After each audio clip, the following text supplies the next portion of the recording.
우리가 인생을 반성을 해야 돼. 난 정말 잘 살아왔는가? 남편으로, 아내로 잘 살아왔는가? 아버지로, 자식으로 잘 살아왔는가? 또 직장인으로서 회사에서 잘 살고 있는가? 심지어 이건 좀 철학적인 얘기지만 난 한 인간으로 태어나서 정말로 인간답게 잘 살고 있는가? 이런 것에 대해서 반성할 필요가 있어요. 전혀 반성하지 않는 사람은 발전할 수 있는 기회를 잃어버리죠. 저 역시 천주교 신부로서 잘 살고 있는가? 많은 반성, 지난 코로나 시기 때 많은 반성을 했고, 제가 가장 약한 부분이 술이에요, 술. 그런데 정말 이제 2달 동안 술을 끊었습니다. 술을 끊으니까 너무 좋은 일이 있어요. 아침에 일어나는 게 즐겁고 하루가 생기가 있고, 술 먹을 때는 그냥 하루 종일 피곤에 쩔어 있는데 요즘은 몸에 생기가 나니까 머리가 팍팍 돌아가요. 그리고 내가 잘못했다면, 그게 이제 내 잘못한 걸 알았다면은 용서를 구해야 돼. 남편한테 용서 구하고, 아내한테 용서를 구하고, 자식한테 용서를 구하고, 부모한테 용서를 구해야 됩니다. 인간은 인생을 살아가면서 착한 일만 하고 살아가는 사람, 천사들이 있어요. 그러나 또 악한 일만 골라 하는 악마들도 있습니다. 이렇게 뉴스를 보면은 정말로 선행만 하는 사람들이 있어요. 심지어 돌아가실 때 자기가 모은 그 모든 전 재산을 할머니들이 착하게 살고, 이런 분들 다 기부하는 분들이 있어요. 또 어떤 사람들은 세금 떼어먹고 자기 직원들을 착취하고, 이런 악한 악마들도 있어요. 그런데 또 사람은 어떤 때는 착하게 살다가 또 어떤 때는 그 착한 사람이 악하게 변하기도 해요. 그래서 원수를 갚는 경우도 있고, 법이고 윤리고 종교고 다 무시하고 악인으로 변하는 경우도 있죠. BBC에서 진짜 행복하지 않다는 사람들을 모아갖고 이 10가지, 물론 제가 한 3-4가지는 바꿨지만은 10가지를 실시를 하고 나니까 딱 3개월 지나고 난 다음에 다 행복하다고, 이렇게 세상이 행복한지 난 모르겠다고 그랬대요. 그래서 내가 지금부터 오늘 이 시간에는 10가지를 얘기를 할 테니까 여러분들 제가 하는 얘기를 잘 듣고 그대로 하면은 분명히 행복합니다. 현대 하느님은 TV님입니다. 가정방문 다녀보면은 거실 정가운데 누가 모셔져 계셔요? 텔레비전님이 모셔져 계셔요. 텔레비전님이 모셔 계신데 소파는 누굴 향해서 배열되어 있어요? 텔레비전님을 향해서 배열. 말씀하십시오. 당신 종이 듣고 있나이다. 텔레비전님이 시키는 대로 다 합니다. 마가 좋으니 마를 사 먹어라. 그럼 다음날 다 줄 서서 마 사 먹고, 도라지가 좋으니 도라지를 사 먹어라. 그러면 또 다 도라지 사 먹고. 텔레비전이 시키는 대로 하는 거예요. 아침에 일어나고 누구한테 제일 먼저 문안 인사드려요? KBS님 밤새 안녕히 주무셨습니까? 더 기가 막힌 건 주무실 때. 텔레비전님 주무시기 전엔 절대 안 자요. 여러분들처럼 이렇게 젊고 예쁜 본당에 내가 본당 신부를 했었어요. 막 자매들이 막 수다를 떠는, 내가 지나가는데 막 당황해 하면서 어쩔 줄 몰라 하더라고요. 분명히 내욕을 한 거예요, 보니까. 네. 그래서 제가 뭐라고 그랬어요? 그 자매들한테? 괜찮아. 이게 성당 다니면서 본당 신부 욕하는 재미가 최고 재밌는 거야. 네. 아니 뭐 성당 다니면서 그런 욕도 하는 무슨 재미로 살아. 걱정하지 말고 해든 수다 계속 떨으라고. 우리 신부들은 주변님 욕하면서 사는 거예요.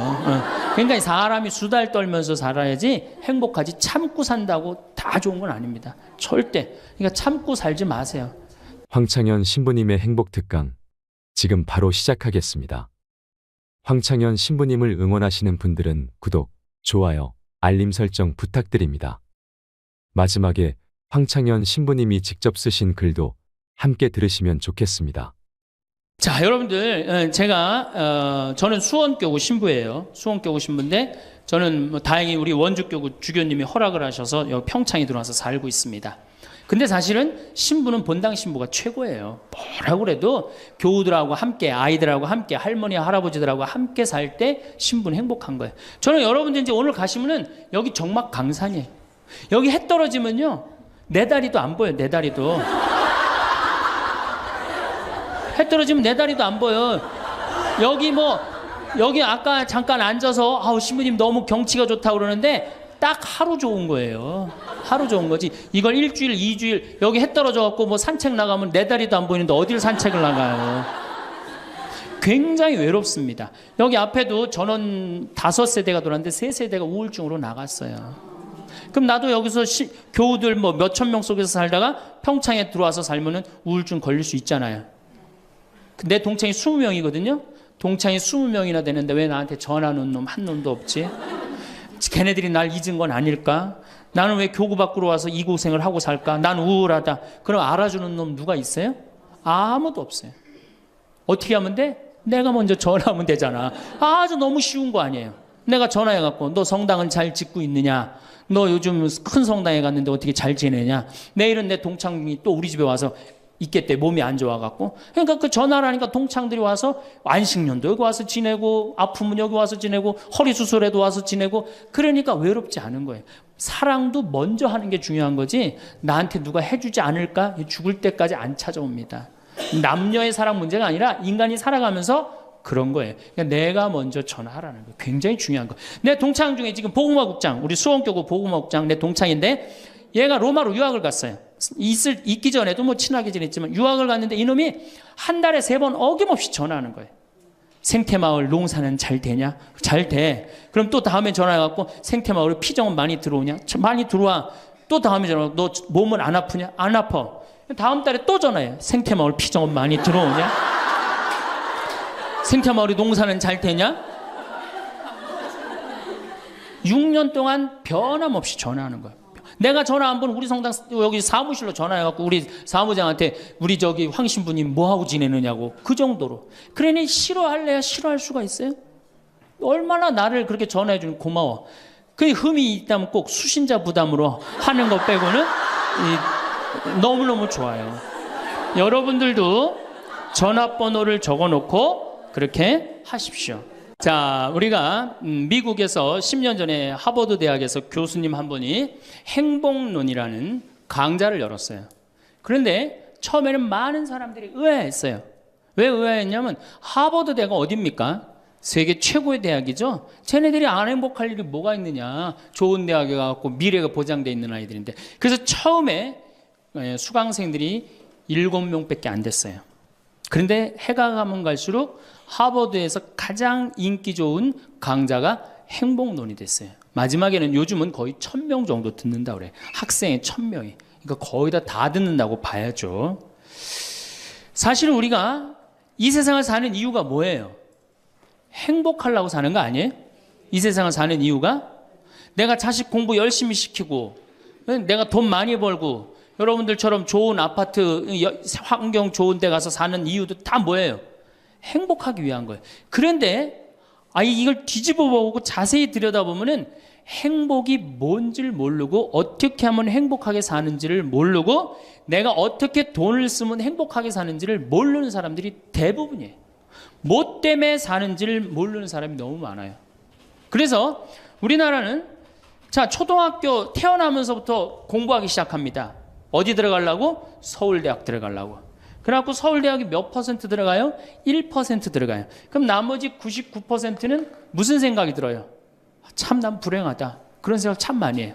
그리고 그 부모는 내가 서울대학에 들여보내려고 있는 돈 없는 돈 다 쏟아붓는데 내 자식이 서울대학 못 가고 저 지방 무슨 3대학에 들어갔어. 그럼 부모는 어떻게 생각해? 부모도 나도 불행하다고 생각하는 거예요. 애도 불행하고 본인도 불행하고. 그럼 서울대학 들어가는 애는 행복하냐? 밥 먹고 공부만 안 해갖고 20살 때까지 공부만 해갖고 서울대학에 들어가는 애는 행복하냐? 저는 아니라고 생각해요.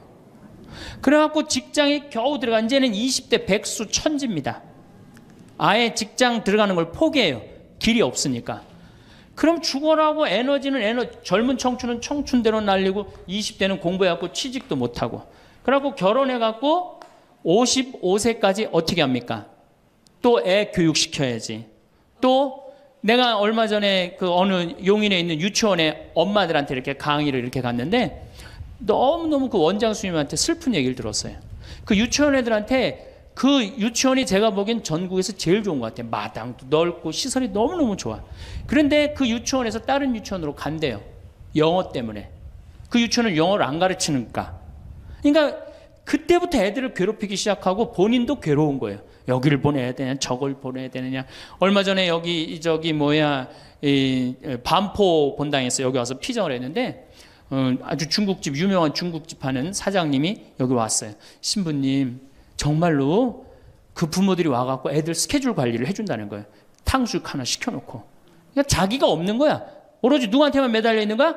자식한테만 매달려 있는 거야. 그러니까 55세까지 했는데 서울대학은커녕 무슨 제3대학에 들었어. 본인도 불행해.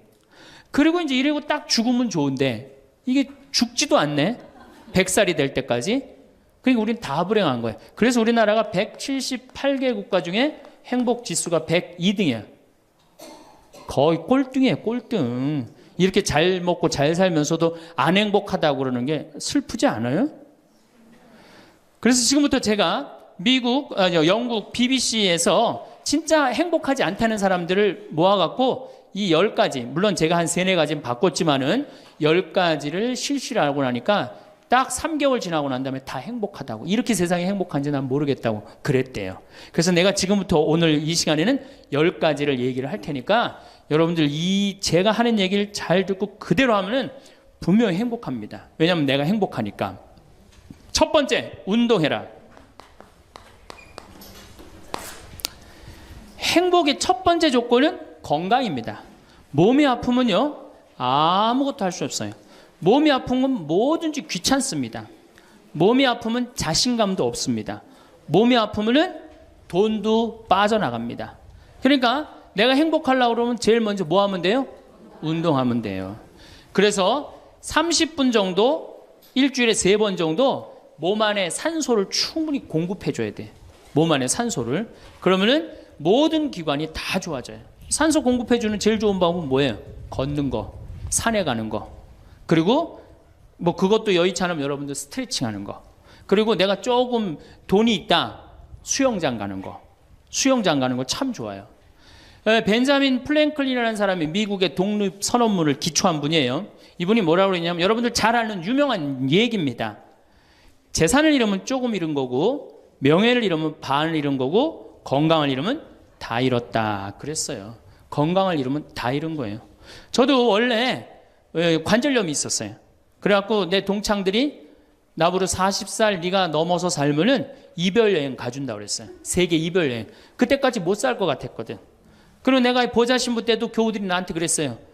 아, 신부님 곧 쓰러져서 죽을 것 같아요. 그랬어요. 정말로 그렇게 건강이 안 좋았어요. 근데 제가 수영을 하면서부터 건강해지기 시작해서 수영하면서 지금 수영장 25m 풀 40밖에 한 번도 안 쉬고 돕니다. 한 번도 안 쉬고. 그거 어려운 거 아니에요. 조금만 여러분들 투자하면. 그걸 이제 그런 이 건강에 자신이 생기니까 요즘은 뭐를 해요? 스킨스쿠버 다이빙을 합니다. 이게 지구상에 여러분들이 보는 건 30%예요. 70%는 어디가 있어요? 바다에 가 있어요. 바다 안에 들어가 보면 정말로 아름답고 신비해요. 그러니까 건강하니까 옛날엔 꿈도 못 꿨죠. 제가 바다에 들어간다는 건 꿈도 못 꿔. 나 하나 걸어 다니기도 힘들었는데. 근데 지금은 너무너무 좋고 행복해요. 건강의 행복의 첫 번째 조건은 뭐예요? 건강이야. 여러분 오늘 당장에 집에 가갖고 신부님 지금 애 키우고 너무 돈이 좀 빠듯합니다. 쉬운 방법이 하나 있어요. 집에 가서 학원 끊어요. 애들 학원. 학원만 끊으면 여러분들 뭐가 생겨? 돈이 생겨요. 그 돈 가져와서 여러분들 건강 먼저 챙기세요. 그게 자식을 위하는 길이에요. 그래서 행복하려면 뭐 해라? 운동해라. 두 번째, 감사해라. 이거 참 우리가 못하는 것 중에 하나예요. 하루에 5가지씩 감사라는 거예요. 하루에 5가지씩. 저는요, 이 얼굴은 제가 씹다 뱉은 수제비 같이 생겼어도 이 목소리 하나는 정말로 100만 불짜리라고 그래요. 목소리 좋죠? 제가 이렇게 강론을 잘 못해도 할머니들이 제 손을 꼭 잡고 항상 뭐라 그러냐면 신부님 너무 강론이 귀에 쏙쏙 들어온다고. 그게 강론을 잘하는 게 아니에요. 제 목소리 톤이 이렇게 대중한테 귀에 쏙쏙 들어가는 톤이에요. 얼굴은 씹다 뱉은 수제비 같이 생겼어도 목소리 좋은 건 신부한테는 최고 선물 아니에요? 아니 내가 얼굴 못생긴 거 이거 원망한들 이거 다시 바뀝니까? 안 바뀌어요. 제가 키가 1m 원래는 67이었어요. 아, 근데 이 30대 후반이 되니까 66으로 줄어들더라고. 아, 요즘 재보니까 65로 떨어지고 있어요. 자꾸 이게 쭈그러들어, 키가. 그래, 내가 키가 1m 70이 안 넘는다고 원망한들 다시 늘어납니까? 여러분들 중에 내가 가지지 못한 거 아무리 안타까워해도 절대 가질 수 없어요. 내가 머리가 깡통이야. 근데 아무리 두들겨 팬다고 걔가 똑똑한 놈 됩니까? 한 번 깡통은 영원한 깡통 되는 거예요. 그런데 애는 깡통인 현실은 무시하고 내 희망이 서울대학이라고 애를 괴롭히면 여러분들 행복할 것 같아요? 행복하지 않아요. 내가 가지고 있는 것을 감사하는 거. 이거 굉장히 중요합니다. 제가 군대 가기 전에 우리나라를 한 바퀴 여행을 해야 되겠다. 그리고 청량리에서 기차를 타고 강릉 앞바다에 딱 도착을 했는데 새벽에 태양이 뜨는데요. 구름 한 점 없는 바다에서 태양이 뜨는데요. 불덩어리가 떠오르는 거예요. 전 지금도 그걸 보여주게 하신 하느님 아버지한테 정말 감사해요. 여러분들 그런 태양 보신 적 있으세요? 3대가 공을 쌓아야지 봅니다. 바닷가에 사는 사람들도 잘 못 봐요. 왜냐하면은 뛸 때 항상 구름이 이렇게 깔려 있지 그냥 맨 바다가 있기는 그것이 절대 그 쉬운 게 아니에요. 근데 내 그때 그 막 군대 가기 바로 직전에 하느님께서 그 태양을 보여주실 때 제 마음이 어떻겠어요? 이거는 얼마나 감사해요. 그러니까 매일매일 감사해야 돼요. 저는 맨날 수원에 있는 어머니 아버지한테 감사하잖아요. 이렇게 인사. 이렇게 목소리 좋게 놔주셔서 감사하다고. 또 작년에 제가 아프리카를 갔었어요. 아프리카를 갔는데 세렝게티 초원을 갔어요. 세렝게티 초원이 얼마나 넓으냐면 서울서부터 대전까지 한 평야예요. 딱 한눈에 펼쳐져요. 믿어지지가 않죠. 가서 보세요. 신부님 무슨 돈으로? 학원만 안 보내면 다 생깁니다. 학원만 안 보내면 다 생겨요. 그런데 서울서부터 대전까지 딱 펼쳐졌는데 마침 누때 이동 시기에 우리가 같이 이렇게 다니는 거하고 맞물렸어요. 200만 마리가 이동을 하는데 여러분들 200만 마리 상상이 가요? 그 푸른 초원에 누때 200만 마리가 이동을 하는데 내가 이 하느님이 창조의 세상에 내가 들어와 있구나. 그걸 느끼는 거예요. 감사하는 거예요. 그리고 우리 인생 돌아보면요. 억울한 거 분한 것만 생각하면 여러분들 도움 돼요? 우리가 습관을 잘못 길렀어요. 우리 할머니들 나하고 대화 꼭 해보면은 내가 지난번 강의 때도 말씀드렸지만 신부님 내 말 좀 들어보세요. 그럼 꼭 대동아 전쟁부터 참 억울하고 분한 것만 다 나열한단 말이야. 그럼 그 인생 행복하겠어요? 인생 돌아봐서 즐거웠던 거, 행복했던 거. 여러분들 아이가 첫 걸음 뛰었을 때 행복했어요? 안 행복했어요? 그때 막 흥분됐죠? 그렇게 행복했던 순간은 다 까먹고 억울하고 분한 것만 그대로 차곡차곡 쌓아놓으면 그 사람이 행복할 것 같아요? 내 아이가 처음으로 엄마라고 그랬을 때 행복했어요? 안 행복했어요? 그럼 그것만 생각하라는 거예요. 지난 과거를 돌아볼 때 즐거웠던 거, 행복했던 추억만 마음에 자꾸 쌓일 때 내 마음이 이뻐지는 거. 우리 성가에도 내 마음은 주님께서 가꾸시는 작은 정원이라는 노래도 있잖아요. 근데 그놈의 정원이 그냥 가시반 그냥 미움, 분노, 증오만 꽉 차 있다면 그 밭이 행복한 정원이 되겠어요? 정원이 안 됩니다. 여러분들 아파트 입주했을 때 동백지구에 행복했어요? 안 행복했어요? 행복했죠. 그 앞뒤로 산이 다 있고 얼마나 좋아요. 그렇죠? 그런 것만 해란 말이에요. 자식이 깡통인 거 막 거기에만 매달려 있고 그러지 말고. 그래서 5가지 감사를 드리라는 거예요. 우리는 감사드릴 이유가 얼마나 많아요. 여러분들 나무는 한번 저 자리에 딱 심어지면은 100년이고 1000년이고 움직일 수 있어요, 없어요? 근데 우리는 움직여갖고 지금 경기도 이 강원도까지 와갖고 여러분들 맑은 공기, 이 꽃 가득한데 여러분들 산책하는 거 보니까 꽃 속에서 꽃이 산책하는 것 같아요. 너무 보기 좋더라고. 얼마나 좋아요. 물고기는 물 속에서만 살 수 있어요. 그렇죠? 근데 우리는 하늘도 날고 땅도 걷고 바다도 들어가고 인간으로 태어난 게 얼마나 풍요로워요. 인간은 굉장히 풍요로운 존재예요. 생명력에 있어서. 그 풍요로움을 내가 마음껏 누리고 느끼고 살아가는 사람이 있는가 하면은 뒷방에 처박혀갖고 원망하고 분노하고 저주하는 사람, 그리고 살아가는 사람이 있어요. 여러분 어느 걸 선택하시겠어요? 먼저 거를 선택하시는 게 굉장히 중요해요. 그래서 항상 감사해라. 3번째, 대화해라. 이게 100년 살 사람들의 숙제 중에 숙제입니다. 대화가. 왜냐하면 이게 30년 공자님 시대엔 평균 연령이 38세였어요. 대화할 시간이 어디 있어요. 애 놓고 애 키우고 그러다 죽기 바쁜데. 근데 지금 애가 다 직장에 다니고 손자 손녀까지 낳는데도 내가 죽어요 안 죽어요? 그러면 그 많은 시간 뭐 하고 살 거예요? 그 많은 시간 대화하고 살아야 돼. 나하고 영적으로 맞는 사람하고 이야기하는 거 굉장히 중요합니다. 영적으로 맞는 사람이랑 대화하는 거. 나는 우리 신부들하고 대화하는 거 참 좋아하는데, 나는 우리 그 동기 신부들도 뭐 친한 편이지만은 우리 선배들하고도 많이 친해요.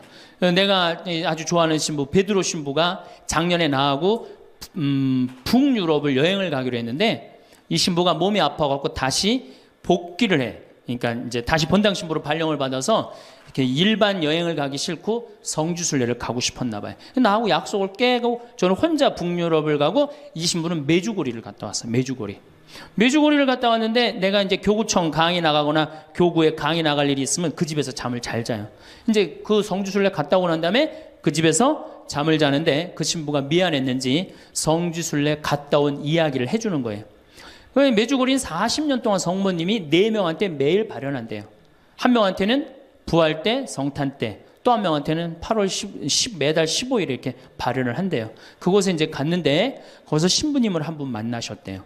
어떤 신부님을 만났느냐 하면은 이탈리아 신부님인데 시실리 본당 신부님을 만났대요. 근데 이 신부님은 나이가 굉장히 80이 다 된 할아버지래요. 근데 이 할아버지가 신앙의 여정이 특별했던 거야. 이 할아버지 신부님은 태어나면서부터 엄마가 뭐라고 그랬냐면 너 신부 되라 그랬대요. 그러니까 머릿속에 딱 신부 외에는 아무것도 박혀 있는 게 없는 거예요. 그리고 엄마가 얼마나 무서웠느냐 하면은 줄미사를 빠지면은 빨개 벗겨갖고 내쫓았대요. 신부 될 놈이 줄미사를 빠진다고. 그리고 일주일 굶겼대요. 그러니까 한 번도 다른 걸 생각해 본 적이 없는 거, 무서워갖고 엄마가. 그리고 자기는 신부가 팔자인 줄 아는 거예요. 그래갖고 신부가 됐으니 뭐가 행복해? 자기가 원한 것도 아닌데 이끌려서 그냥 신부가 됐는데, 그래갖고 정말로 신앙심 없이 이 신부님이 10년을 그냥 살았대요. 그 신부님도 아마 엄마 죽으면 이제 관두려고 이제 이게 언제 죽나 기다리는데, 이제 사제로 생활을 한 지 10년이 됐는데, 자매들하고 어느 날 같이 있는데 자매 중에 하나가 마귀가 걸린 거예요. 그래갖고 막 마귀짓을 하는 거예요. 막 마귀짓을 해요. 그래갖고 주위의 자매님들이, 그땐 1950년대니까 구마기도 함부로 못했거든요. 신부만 할 수 있었어요. 신부님 빨리 하셔라. 난 못한다.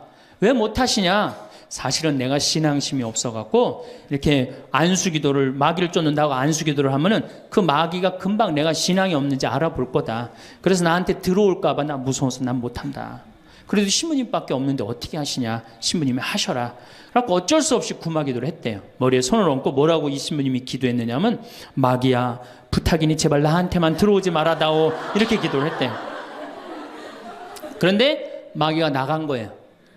그래갖고 자매가 깨어나고, 신부님 너무 감사하다고, 나 마귀 쫓아내줘서. 그런 소리 하지 마라. 난 마귀 쫓아낸 적 없다. 그저 나한테만 들어오지 말라고 그랬다. 아니라고. 신부님이 머리에 손을 얹었을 때 성령의 힘이 얼마나 셌는지 마귀가 자기를 끌고 나가려고 그랬는데 못 끌고 나갔다는 거예요. 그때 신부님 마음이 조금 뜨거워진 거예요. 나같이 신앙심 없고 나같이 이게 수동적인 인간도 주님께서 도구로 쓰시는구나. 그래서 조금 마음이 열렸어요. 마음이 열려도 이 신부님은 너희는 모두 이것을 받아 먹어라. 이는 너희를 위하여 내어줄 내 몸이다. 이렇게 하면서도 20년 동안 미사를 하면서도 정말 거룩한 변화가 일어날까 의심을 했었대요. 아직도 내 신앙이 약하니까 안 일어나겠지. 근데 20년째 너희는 모두 이것을 받아 먹어라. 이는 너희를 위하여 내어줄 내 몸이다. 그러는데 예수님의 목소리가 딱 나와서 예수님이 하는 걸 느끼겠더래. 그러니까 미사도 누가 지내는 게 아니다? 내가 지내는 게 아니라 내 몸을 빌어서 예수님이 지내는구나. 이탈리아 시실리섬 본당 신부인데 이게 마음이 너무 뜨거워진 거예요. 뜨거워져갖고 어떻게 했느냐? 길거리에 뛰쳐나와서 선교를 하기 시작한 거예요. 그래서 7,000명을 선교를 했대요. 그냥 대단한 거죠. 그거 대단한 거예요. 근데 이 신부님이 이제 예수님도 사랑하고 신앙심도 굳고 사제로서 이제 너무 행복해. 그런데 문제가 하나 있어요. 어떤 문제가 있냐면 자기 엄마가 너무너무 무서웠기 때문에 예수님 엄마도 무섭다고 생각을 한 거예요. 그래서 평생 성모님한테 한 번도 의지를 한 적이 없는 거예요. 간구를 해본 적도 없고. 내가 이렇게 사제로서 이제 모든 게 다 됐는데 우리 성모님한테 내가 우리 예수님, 이 좋은 예수님 낳아주신 성모님을 사랑해야 되지 않겠느냐. 그래서 보스니아 크로아티아에 있는 메주고리에 이제 운전을 하고 갔대요. 갔는데 성모 발현동산에 딱 도착을 했는데 성모님이 그 발현동산에 느껴지는 품이 성모님이 나를 평생 이 품에서 내가 성모님 품에서 이제까지 보호받아 왔구나를 그냥 느끼겠더래요. 그러니까 이 신부님이 너무너무 행복한 거지. 그래서 매년 그 메주고리에 와갖고 세계에서 오는 신부들한테 자기 신앙을 고백을 하는 거예요. 나는 이렇게 사제로 평생 살면서 이런 은총을 받았다. 그걸 이제 우리 베드로 신부가 듣고 와서 나한테 얘기를 해주는데 한 새벽 한 3시간을 얘기를 해주는데 그 시간이 너무너무 은혜로운 거예요. 얼마나 그런 영적으로 통하는 사람이 있으면은 행복해요. 그렇죠? 여러분들, 그래서 여러분들 이제 대화가 뭐 요새 무슨 프로에 대화가 필요해 그런 것도 있다며요. 대화가 꼭 필요해요. 여러분들이 여러분을 영적으로 이끌어줄 스승이 필요해요. 신부님, 나는 사실은 저 사람이 굉장히 마음에 드는데 저 사람이 나한테 관심이 없어요. 저 사람이 영적으로 깊은데. 그러면은요, 내 돈 들여서 먹을 거 사주면서 얘기하시면 돼요. 여러분들, 내가 뭘 얻으려면 반드시 어떻게 해야 돼요? 투자해야 됩니다. 그러니까 영적으로 깊은 사람 선물도 사주고, 예? 밥도 사줘가면서 내가 접근해야지. 가만히 있는데 누가 나를 봐줘요. 적극적이어야 돼. 적극적이어야 돼. 그래서 대화 꼭 여러분들 필요하다는 거. 제일 좋은 건 남편이죠. 근데 남편이 안 되면은 주위에 다른 사람들, 주위에 영적으로 깊은 사람들 많아요. 또 뭐 판교가 뭐 땅값이 좋대더라, 뭐 동탄에 그 아파트 거기 상가가 좋대더라, 이런 사람 말고 정말로 삶의 질이 높은 사람, 영적으로 하느님 나라를 정말 갈구하는 사람, 이런 사람하고 가까이 지내고, 그런 사람한테 가까이 지내려면 어떻게 해야 돼? 내가 먼저 다가서야 돼요. 그래서 대화가 꼭 필요하다. 네 번째, 공부해라. 이거 정말로 중요한 것 중에 하나예요. 우리가 초등학교 6년, 중고등학교 6년, 대학교 4년 배워서 몇 살까지 울고 먹어요? 50까지. 실질적으로는 대학교 졸업하고 2년만 지나면 자기가 배운 게 다 끝난대요. 그런데도 우리는 공부 안 하고 어떻게 해? 그냥 사는 거예요. 50부터 100살까지 남은 인생 또 50년 남았는데 어떻게 해요? 그냥 사는 거예요. 아니, 용감해도 그렇게 용감할 수가 있어요? 공부를 안 하고? 저는 제가 신부가 돼서 환경에 너무너무 관심이 많았어요. 그런데 저는 인문학을 공부했잖아요. 종교 철학, 뭐 신학 이런 걸 배웠는데 환경을 딱 접근하니까 너무 어려워. 무슨 BOD가 어떻고, 뭐 COD가 어떻고, PPM이 어떻고, PPT가 어떻고, PPB가 너무너무 어렵더라고요. 그래서 내가 공부를 해야 되겠다. 그래서 아주대학교 산업공학과 환경공학과에 공부를 했어요. 대학원을. 2년을 공부하고 나니까 석사 학위가 나오더라고요. 석사 학위가 나오니까 환경부에서 연락이 왔어요. 신부님, 지금 전국적으로 60명 환경 강사를 모집하는데 천주교에 보니까 공학 석사 하겠다 하신 분이 계시니까 좀 나와주라고. 그럼 해라고. 그래갖고 이제 한강 관리청인가 하여튼 어디에 제가 이름이 등록이 됐어요. 전국으로 다 뿌려졌어요. 그런데 천주교 교우들이 교육을 담당하면 다 날 부르는 거. 환경 교육을 담당하면. 전라도 고구미라면서 저를 불러요. 일반 주부대학에서. 고구미 어디냐? 그랬더니 일단 비행기를 타라고 그러더라고. 광주행 비행기를. 광주행 비행기를 탔어요. 여러분 고구미 어딘지 아세요? 여러분들도 모르죠? 광주행 비행기를 탔어요. 비행기를 탔더니 이제 자가용이 날 데리러 나왔어요. 자가용을 타고 나주를 지나고 영암을 지나고 무슨 완도 있는 데까지 갔어요. 이제 다 왔나 보랬더니 전화를 끌더니 배 띄우라고 막 전화를 하더라고요. 배를 띄워갖고 배를 타고 섬으로 건너갖고 거기서 또 차를 타고 30분 정도 들어가니까 전라도 고금도라는 데예요. 우리나라 맨 끄트머리. 얼마나 좋아. 전국에 다니면서 강의해서 좋아. 그분들 천주교 신부 한 번도 본 적이 없잖아요. 신부가 와서 환경 강의하니까 선교해서 좋아. 강서료 받아서 좋아. 또 거기 멸치가 주산지라고 멸치 선물 받아서 좋아. 공부하면요, 여러분들 할 일이 너무너무 많고 인생이 너무너무 다이나믹한 인생이 기다려져요.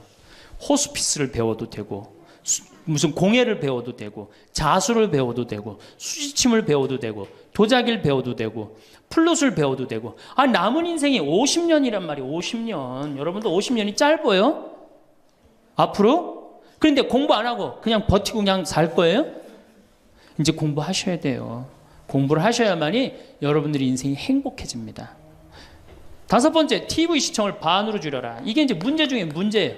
제가 전전 시간에도 TV에 대한 얘기를 했지만 현대의 하느님이 누구예요?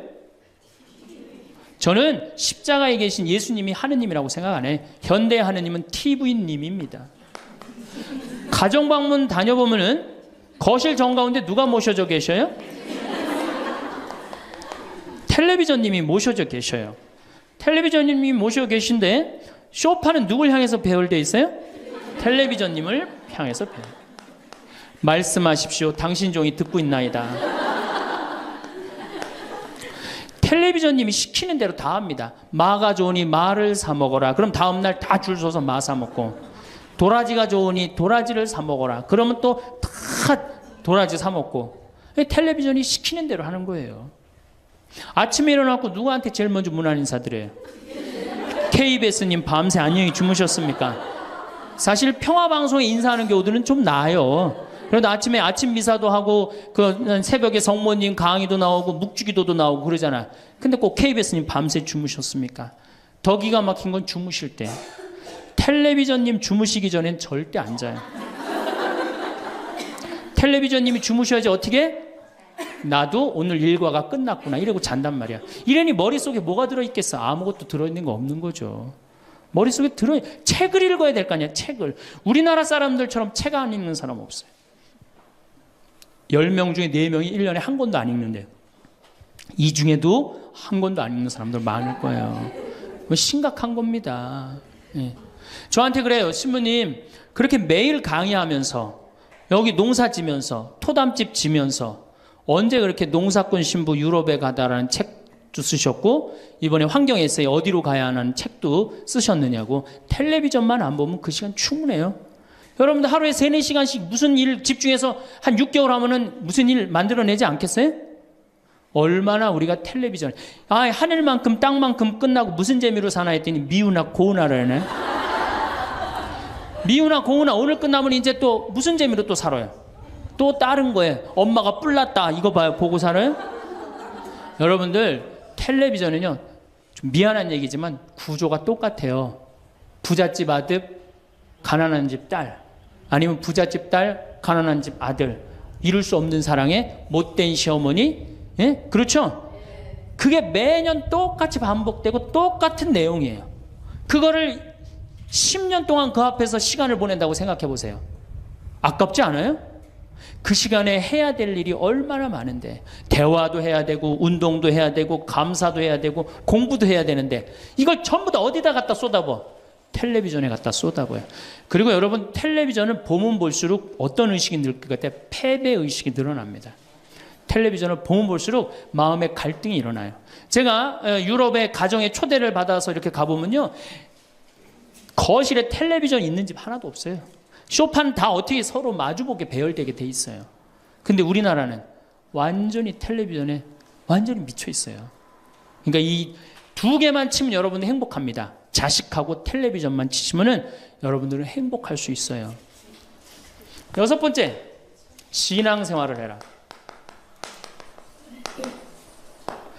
자, 우리가 현대를 살아가면서 정말로 우리가 인간이 정말 최고로 잘난 것 같고 요즘 과학기술을 보면 정말 못하는 게 없는 것 같잖아요. 근데 왜 석유값이 뛰고 왜 굶어 죽는 나라가 37개국이 생기고 그래요? 이건 하느님을 잃어버렸기 때문이에요. 하느님의 진리에 따라 인간이 살지 않으면 인간은 원하지 않는 방향으로 갑니다. 하느님께서 원하지 않는 방향뿐만 아니고 인간 본성이 원하지 않는 방향으로 가요. 우리가 저는 여기서 살면서 이 산을 보면서 강을 보면서 항상 하느님한테 감사해요. 저 하느님 너무너무 감사합니다. 이렇게 맑은 공기 주셔서 감사합니다. 이 아름다운 세상 주셔서 감사합니다. 감사하다 보면 우리가 조금 뭐라 그럴까요? 겸손해져요.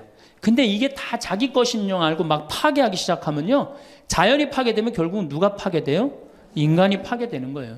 그러니까 우리가 하느님께 가까이 가면은 자연도 일치가 되는데 하느님으로부터 멀어지면 멀어질수록 자연도 파괴되는 거예요. 그래서 여러분들 신앙생활 하십시오. 아까 제가 천주교 조금 욕을 했는데 그래도 천주교 괜찮아요. 아주 제가 보기에는 무슨 뭐 우리 교우들 어두운 데로 안 끌고 가요. 더욱이 내 동창 중에 또 옛날에 죽산성당 아시죠? 죽산 성지 있는 데 있죠? 거기 내 동창 신부가 그 본당 신부로 있었는데 그 신부가 너무 재미난 얘기를 해줬어요.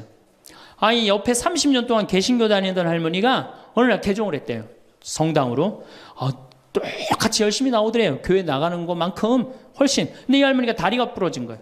그래갖고 택시 타고 또 계속 나오는 거예요. 그래서 본당 신부가 그랬대요. 할머니 이렇게 맨날 택시 타고 나오고 그러니까 그러지 말고 내가 봉송 잘 테니까 이 아픈 동안은 나오지 말아라. 돈 들여서. 그랬더니 이 할머니가 하시는 말씀이 신부님 괜찮아요. 그래도 이 성당 다녀보니까 저 교회 다닐 때보다 여기 성당 다니는 게 훨씬 싸게 먹히니까 걱정하지 말라고. 여러분들 그래도 이 천주교 제일 싸게 먹혀요. 싸게 먹히지 괴롭히지 않지 딴 길로 안 끌고 가지. 정말 하느님께 우리가 의지하고 산다는 거 이거 굉장히 우리 나를 위해서 좋은 거예요. 또 우리가 이 세상 사는 목적이 뭐냐면 내 영혼 구원이에요. 나중에 이제 귀에 있으면 제가 한 번 더 말씀을 드릴 텐데 죽어서 영혼의 세계는 반드시 있습니다. 그 영혼의 구원을 위해서 우리가 간구해야 돼요. 그래서 신앙생활은 행복을 위해서 가장 기초 중에 기초라는 거. 7번째, 웃어라. 이게 웃는 게요. 우리가 행복으로 가는 길에 최고의 지름길이에요. 웃는 게. 그런데 우리나라 사람들이 잘 안 웃어요.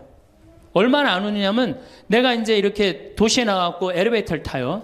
엘리베이터를 타면은 얼굴 모르는 형제가 이렇게 눈이 마주쳐도 제가 웃어줘요. 빵긋 웃어주면은 저쪽에서 같이 싹 미소를 줘주면 참 좋을 텐데 저쪽에 있는 남자가 딱 내가 빵긋 웃어주면 어떻게 하냐면은 내가 저놈을 어디서 봤더라 이러는 표정으로 날 쳐다보는 거예요.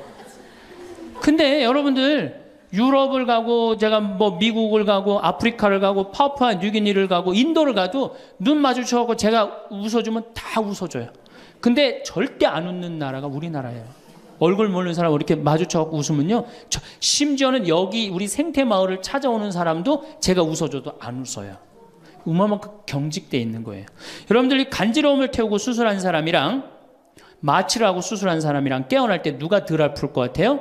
놀랍게도 간지러움을 태우고 수술한 사람이 덜 아프다는 거예요. 웃는 게 우리한테 그만큼 좋은 거예요. 근데 이게 이제 50대 된 여인한테 이제 저 여인이 인생을 어떻게 살았느냐 안 살았냐가 딱 보여요. 50대 된 여인이 막 항상 웃고 그런 얼굴은요.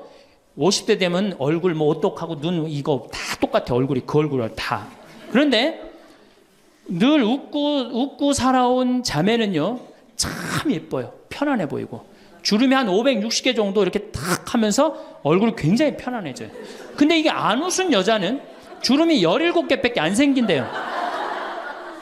그러니까 560개면 자갈자갈자갈하니 이쁜데 부담스럽지 않은데 17개면 얼마나 부담스러워요. 이마에 칼자국 나인 것이 쫙 굵은 주름 여기 쫙. 이 사람은요 웃어도 무서워요. 예, 웃어도 무서워요. 그러니까 여러분도 웃으면서 사세요.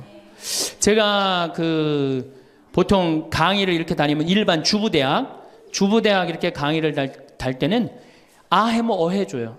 얼마나 잘 웃는지 몰라요. 근데 내가 일반 공무원들 이렇게 강의를 갈 때가 있어요.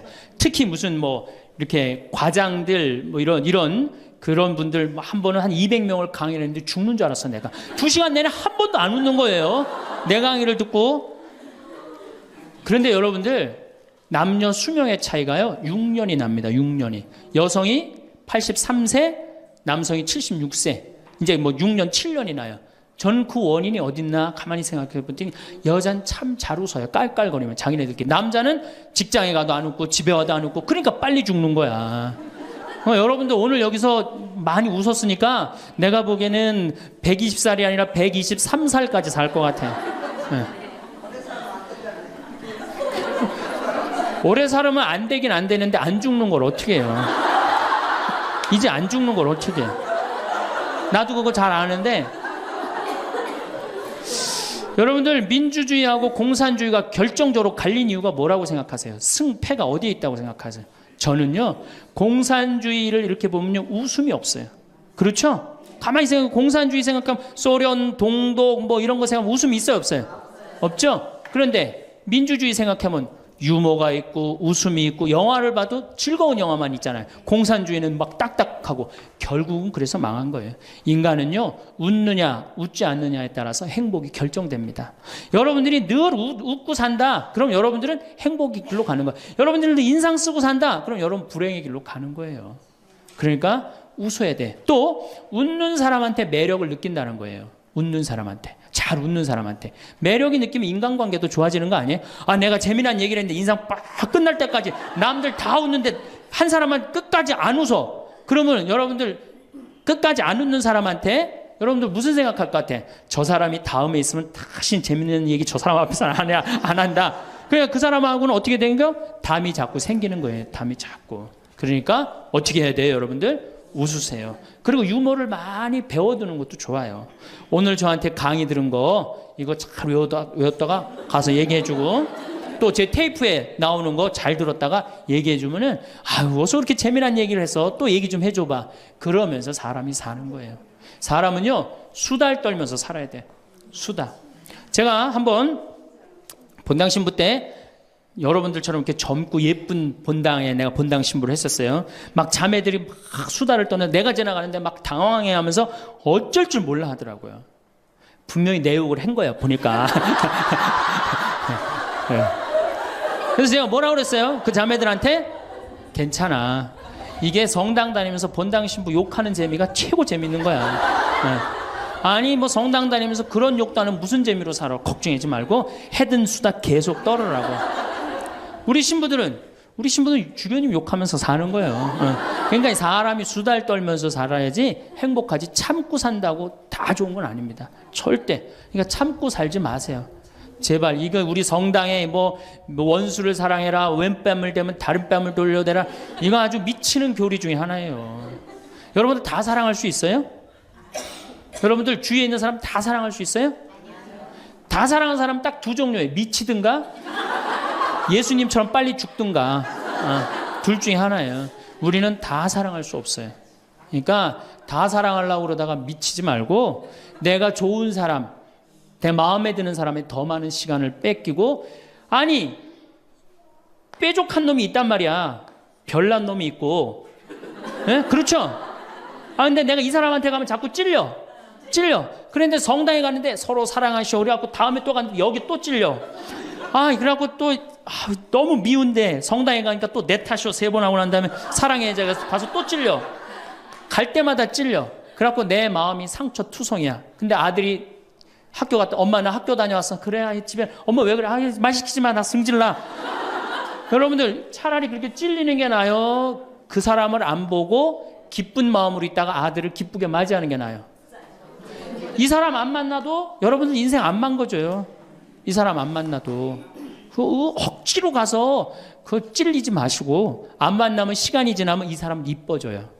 근데 막 가서 막 들이대고 막 이게 삐죽한 놈한테 가갖고 계속 나는 구역장이니까 끝까지 사랑해야지 그러고 가다가 미치든지 죽든지 둘 중에 하나를 합니다.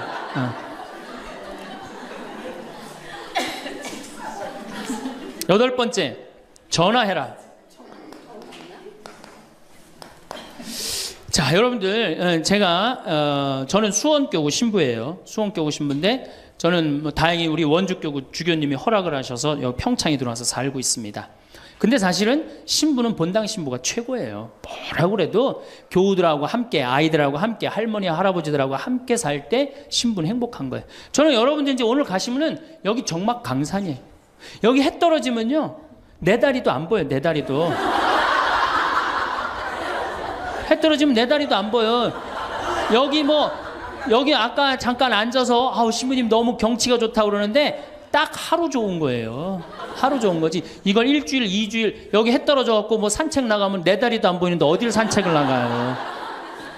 굉장히 외롭습니다. 여기 앞에도 전원 5세대가 돌았는데 3세대가 우울증으로 나갔어요. 그럼 나도 여기서 교우들 뭐 몇천 명 속에서 살다가 평창에 들어와서 살면은 우울증 걸릴 수 있잖아요. 내 동창이 20명이거든요. 동창이 20명이나 되는데 왜 나한테 전화하는 놈 한 놈도 없지? 걔네들이 날 잊은 건 아닐까?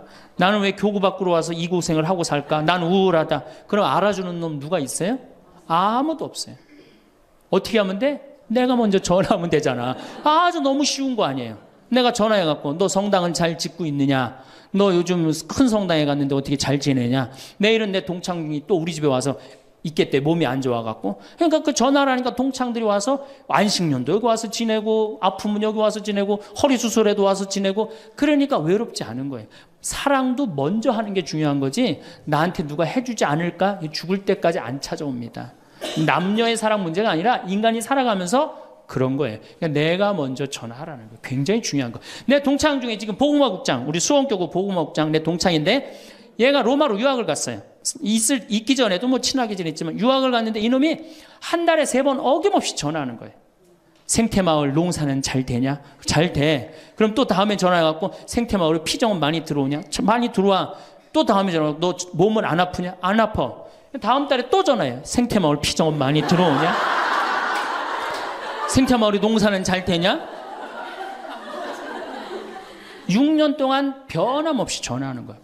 내가 전화 한 번 우리 성당 여기 사무실로 전화해갖고 우리 사무장한테 우리 저기 황 신부님 뭐하고 지내느냐고 그 정도로. 그러니 싫어할래야 싫어할 수가 있어요? 얼마나 나를 그렇게 전화해주는 고마워. 그 흠이 있다면 꼭 수신자 부담으로 하는 것 빼고는 너무너무 좋아요. 여러분들도 전화번호를 적어놓고 그렇게 하십시오. 9번째, 시간이 없으니까. 자, 자기 자신을 사랑해라. 자기 자신을 사랑하지 않는 사람은 어느 누구도 사랑할 수 없어요. 자기 자신을 사랑하지 않는 사람은. 근데 이게 50대 된 아줌마들을 보면 다 쌈순이야, 쌈순이. 자식 보면 자식 보고 싸워요. 내가 너한테 해준 게 얼만데 서울대학도 못 가고 저 지방대학 가고 자취비 무슨 뭐 등록비 이런 거 내 속을 새기냐 그러고 아들 보면 싸워요. 누워갖고 그냥 빈둥빈둥 거리면 이 왼수 같은 놈아 나가 돼지라 그러고. 남편 보면은 남편 보고 싸워요. 당신 나한테 시집 와갖고 나한테 해준 게 뭐 있냐 그러고 내가 눈이 뼈지. 시집 오기 전에 내가 그때 눈이 뼈지. 저 인간을 믿고 내가 시집을 왔다 그러고 남편 보고 싸워요. 시어머니 보면 시어머니 보고도 싸워. 왜 죽지도 않고 그렇게 날 이렇게 괴롭히냐고. 왜 쌈순이가 될까요? 우리나라 40, 50대 주부들이 자기가 행복하지 않기 때문이에요. 다 해주면은 이게 자기 도리라고 큰 착각을 합니다. 그런데 시간이 가면 갈수록 상실감을 느껴요. 이젠 본인이 행복하려고 노력하세요. 여기 암 걸린 분들, 마지막에 이제 더 이상 살 수 없는 분들이 나한테 와갖고 면담을 해요. 특별히 자매님들이 나한테 면담을 할 때 울며 불며 통곡하는 얘기가 뭔지 아세요? 왜 다른 사람들한테는 그렇게 최선을 다했는데 왜 나한테 한 번도 맛있는 거 안 먹이고 나한테 좋은 거 한 번도 구경 안 시켜주고 왜 한 번도 나한테 못 해줬느냐고. 그런데 이제 죽으니 너무너무 나 자신이 불쌍하고 나 자신이 너무너무 억울하다는 거예요. 여러분들이 이제 자신을 위해서 쓰세요. 시부님 돈이 어디 있어요? 학원만 안 보내면 돼요. 또 대학 다니는 자식 있으면 어떻게 당장 오늘 집에 가고 휴학시켜요. 니네가 벌으라고. 우리나라처럼 이렇게 자식한테 끝까지 대주는 나라는 아무 나라도 없어요. 미국은 졸업하고 30년 동안 대학 학비를 갚습니다. 다 자기가 갚아요. 우리나라처럼 결혼할 때까지 다 대주는 나라는 아무도 없어요. 그런데도 부모 자식 지간이 가장 안 찾아가는 나라가 우리나라가 1등이에요. 사랑이 제대로 안 된 거죠. 제대로 된 사랑을 안 하는 거죠. 나도 본당 신부로 이렇게 있으면서 냉면을 먹고 싶어.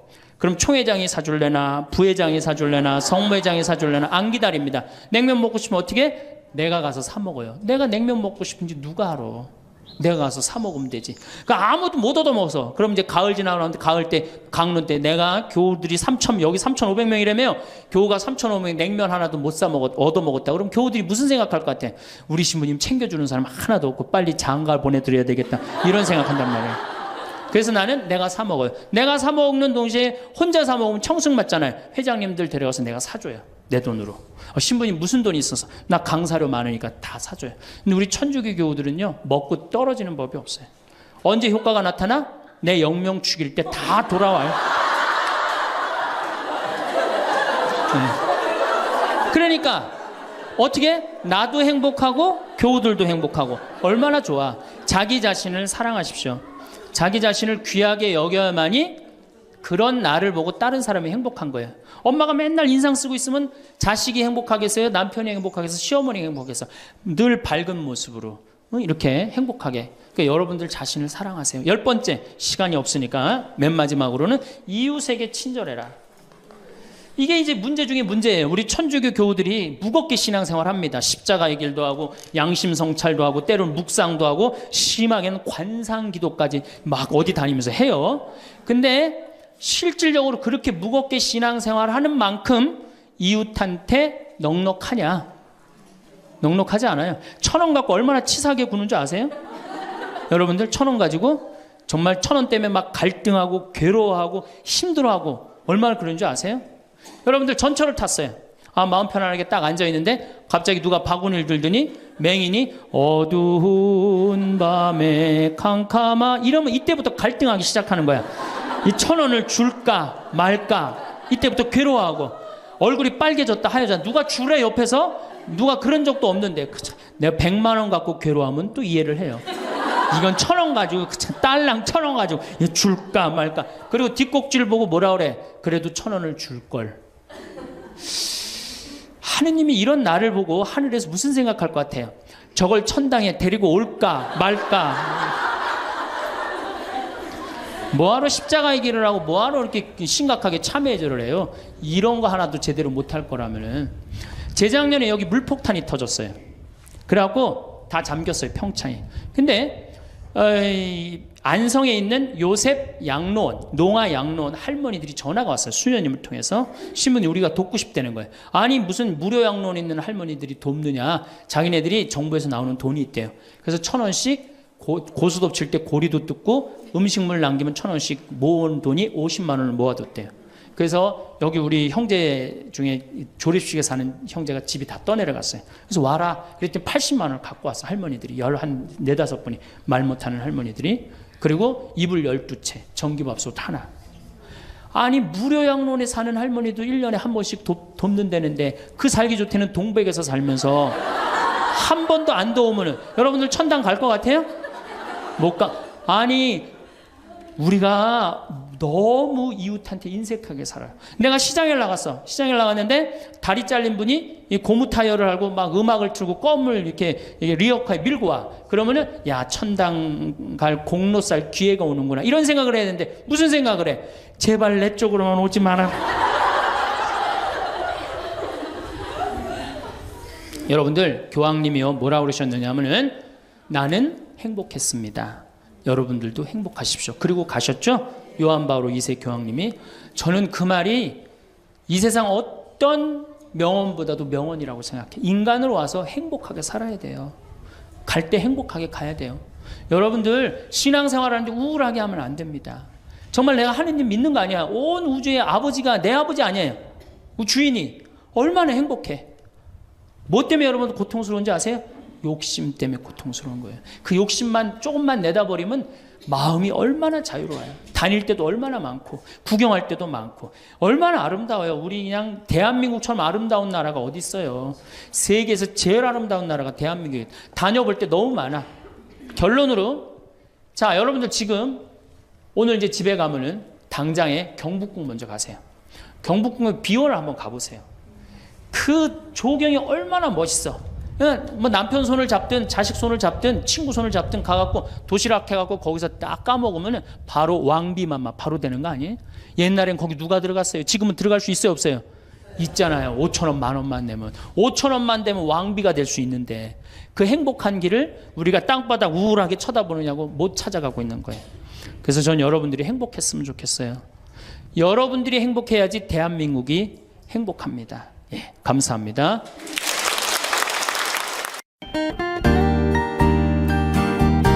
행복을 향한 나의 눈이 번쩍 지혜를 향한 나의 귀가 번쩍 세상을 향한 나의 마음은 활짝 열리게 해준 신부님의 토요특강. 참민수님, 우리 다볼사이버 성당 교우들 또 뭐 얼결에 걸려 들어갖고 제 강의를 듣는 분들 요즘 토요특강 시리즈로 반성. 우리가 인생을 살면서 반성을 해야 돼요. 반성이 없는 삶은 미래가 없어요. 역사도 과거를 돌아보지 않는 역사는 미래가 없다라는 신채호 선생님 말씀도 있지만은 우리 인생도 똑같아요. 우리가 인생을 반성을 해야 돼. 난 정말 잘 살아왔는가? 남편으로, 아내로 잘 살아왔는가? 아버지로, 자식으로 잘 살아왔는가? 또 직장인으로서 회사에서 잘 살고 있는가? 심지어 이건 좀 철학적인 얘기지만 난 한 인간으로 태어나서 정말로 인간답게 잘 살고 있는가? 이런 것에 대해서 반성할 필요가 있어요. 전혀 반성하지 않는 사람은 발전할 수 있는 기회를 잃어버리죠. 뭐 뒤집어 갖고 얘기해 갖고 나는 대통령으로서 잘 살고 있는가? 나는 국회의원으로서 잘 살고 있는가? 또 저희들은 난 정말 천주교 신부로서 잘 살고 있는가? 난 정말 하다못해 청소 일을 하는데 청소하는 사람으로서 잘 살고 있는가? 이런 것들을 한 번쯤 반성해 볼 필요가 있다는 거죠. 저 역시 천주교 신부로서 잘 살고 있는가? 많은 반성, 지난 코로나 시기 때 많은 반성을 했고, 제가 가장 약한 부분이 술이에요, 술. 그런데 정말 이제 2달 동안 술을 끊었습니다. 술을 끊으니까 너무 좋은 일이 있어요.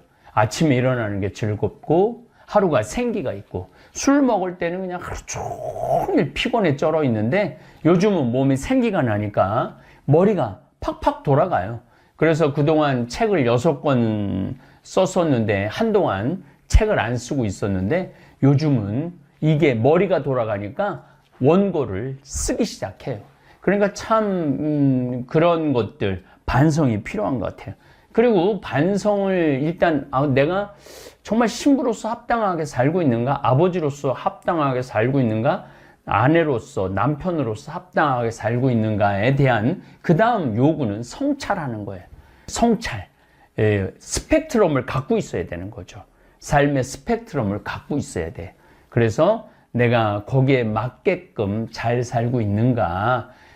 그래서 내 개인적으로 성찰할 능력이 안 되면은 신앙생활에 귀의를 하든지 아니면은 무슨 좋은 강의를 듣든지 좋은 책을 듣든지 제일 좋은 거는 현인을 만나는 거죠.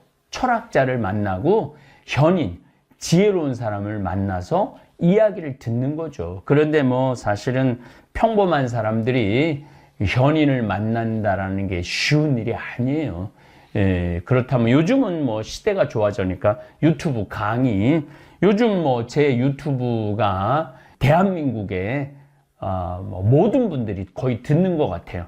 제가 뭐 요즘 속초 강릉을 다니면은 식당 서비스하는 봉사자들도 알아보고 텔레비전 설치하는 기사님들도 저를 알아보고 뭐 거의 하루 종일 다 알아보는 것 같아요. 식당을 가도 전부 다 알아보는 분들이 많은 것 같아요. 그래서 제 강의 뭐 요 쇼츠 말고 제가 행복에 관련된 강의, 행복하십니까? 화가 나십니까? 그 다음에 외로우십니까? 성당에 왜 다니십니까? 하늘나라의 여권, 뭐 여러 가지 또 환경에 관련된 강의들이 굉장히 많습니다. 더욱이 또 제가 추천하고 싶은 강의는 성서 강의입니다. 제가 24강짜리 성서 강의도 있고 또 창세기서부터 출애굽기까지의 성서 강의도 있고 시편 강의도 있고 집회서 강의도 있습니다. 그런 것들을 보시면은 여러분들 성찰하는 데 도움이 될 거라는 생각이 들어요. 그리고 내가 잘못했다면, 그게 이제 내 잘못한 걸 알았다면은 용서를 구해야 돼. 남편한테 용서 구하고, 아내한테 용서를 구하고, 자식한테 용서를 구하고, 부모한테 용서를 구해야 됩니다. 또 저 같은 경우는 제가 그동안 뭐 술에 쩔어갖고 일을 못한 건 아니죠. 일을 못한 건 아닌데 제 개인의 단점을 들여다 볼 때 술은 저 개인의 영적 성숙에 많은 방해가 됐어요. 사실은 제 건강에도 많은 방해가 됐고, 저도 고해성사를 통해서 여러 번 고해를 했고, 이제 여러 번 고해를 한 결과 겨우 이제 2달 금주한 게 잘난 건 아니죠.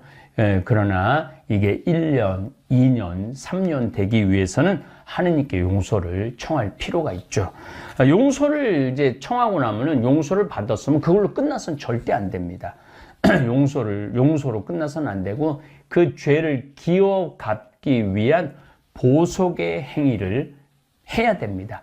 자선의 행위를 하든지 아니면은 희생의 행위를 하든지 뭐 저처럼 또 아프리카를 가든지 뭔가 내가 내 죄를 그동안 잘못한 것을 기워 갚기 위한 보속이 필요합니다. 그래서 이번에 5월 19일 날도 제가 소아암 어린이 돕기 한강 서울 시민 공원에서 그거를 한 35,000원 참가비를 하면은 그 참가비의 일부분이 소아암 아이들한테 간다고 그러더라고요. 제가 10km 걷기가 자신이 없어요. 사실은 관절염이 있기 때문에 10km 걸으면 다음날 못 걸을 수 있는 가능성이 굉장히 많습니다. 그럼에도 불구하고 신청하고 도전한 이유는 보속할 수 있는 기회를 얻기 위해서 그렇게 노력을 합니다. 자, 그렇다면 이제 제 오늘 강의 내용이에요.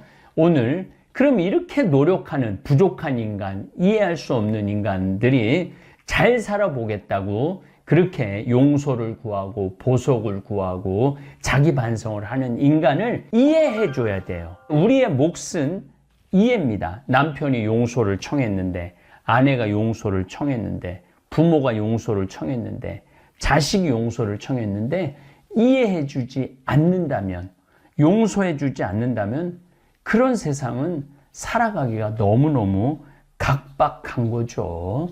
그래서 오늘 강의를 듣는 여러분들한테 제가 바라고 싶은 건 바로 이 이해입니다. 이해, 인간을 이해를 해야 돼요. 인간이 참 부족한 존재예요. 남자는 여자를 이해해야 되고 여자는 남자를 이해를 해야 되죠. 그런데 참 그 이해가 어려워요. 남자들 같은 경우 여자를 이해하는 거 너무 어려워요. 여자가 남자를 이해하는 거 너무 어려워요. 우리의 노력이 필요합니다. 그 다음에 삶을 이해를 해야 돼. 어떤 사람은 게으른 사람이 있고, 어떤 사람은 부지런한 사람이 있고, 어떤 사람은 욕심이 많은 사람이 있고, 어떤 사람은 때로 욕심이 없어서 주위 사람들을 괴롭히는 사람이 있어요. 보증 세워줘 갖고 좋아, 보증 서는 거. 그런데 그 보증빚을 떠안으면은 아내, 자식들이 그거를 떠안아야 되잖아요. 그래서 이런 것들을 다 삶을 이해한다라는 게 참 쉬운 일은 아니지만 그래도 인생을, 삶을 이해를 해야 돼요. 거기에 더 우주의 질서, 봄, 여름, 가을, 겨울, 지금 꽃이 정말로 예쁘게 피죠. 꽃이 왜 필까요? 꽃이 펴야지 열매를 맺어요. 열매를 맺어야지 수확을 합니다. 그래서 우리가 마냥 저 꽃들이 예쁘다. 제가 지난 주에 나주를 갔는데 백꽃이 끝도 없이 펴 있어요. 너무 아름답더라고요. 근데 우리가 단순하게 자 백꽃이 예쁘다 이걸로 끝나면은 사실은 우주의 질서를 이해하는 게 떨어지는 거죠. 백꽃이 왜 펴요? 그 꽃이 떨어지고 난 다음에 그 뒤에 바로 배 열매가 맺어지는 거예요. 그러니까 꽃이 피지 않으면 열매가 맺어질 수가 없는 거죠. 만물이 그래, 만물이. 그래서 봄에 꽃이 피고 여름에 열매를 맺고 가을에 수확을 하고 겨울에 쉬는 것이 우주 질서예요. 우리 인생도 마찬가지예요. 여러분들 지금 16살서부터 24, 5살짜리 아가씨들, 청년들 봐요. 꽃이 피잖아요. 얼마나 아름다워요. 정말로 옆에 있으면 생기가 나고 향기가 납니다. 그 왜 꽃이 피겠어? 하느님의 질서 안에. 그런 매력을 통해서 사랑하는 사람을 만나고 사랑하는 사람을 통해서 또 자식이라는 열매를 맺고 그렇게 우주라는 질서는 이어지게 되어 있는 거죠. 이러한 우주 질서를 이해할 때 사람을 이해할 수 있고 잘못하고 실수하는 사람을 이해할 수 있는 거죠. 그래서 세상살이. 요즘 저는 4월 9일 날 지금 이걸 녹화를 하고 있어요. 내일 바로 선거입니다. 내일 선거예요. 강의는 토요일 날 나가겠지만 300명의 국회의원들이 뽑힙니다. 22대 국회. 이 국회라는 것은 사실은 국민들의 마음을 대변하는 사람들이에요. 예, 그리고 그 마음을 대변해주고 법을 세우는 기관이 국회입니다. 굉장히 중요하죠. 굉장히 중요한 선거를 앞두고 있고 이 강의를 들을 때 결과가 나올 겁니다. 떨어지는 국회의원도 있고 당선되는 국회의원들도 있겠죠. 근데 여기에 정말로 순수하게 국민들을 대변하고 좋은 법을 세우는 국회의원들이 당선되느냐? 권력욕, 명예욕, 재산욕 이런 것 때문에 국회의원에 도전하는 사람이 있느냐? 이거에 따라서도 나라의 운명이 좌우가 되기도 하죠. 그래서 내가 국회의원에 대한 이해도가 분명한 국민들이 좋은 국회의원을 뽑는 거죠. 그러기 위해서는 그 국회의원이 정말 공약이 뭔지, 제가 이번에 사실은 어떤 공약에 관련된 국회의원을 뽑으라고 얘기를 하려고 그러다가 강의를 안 했어요. 왜냐하면은 너무너무 첨예해요.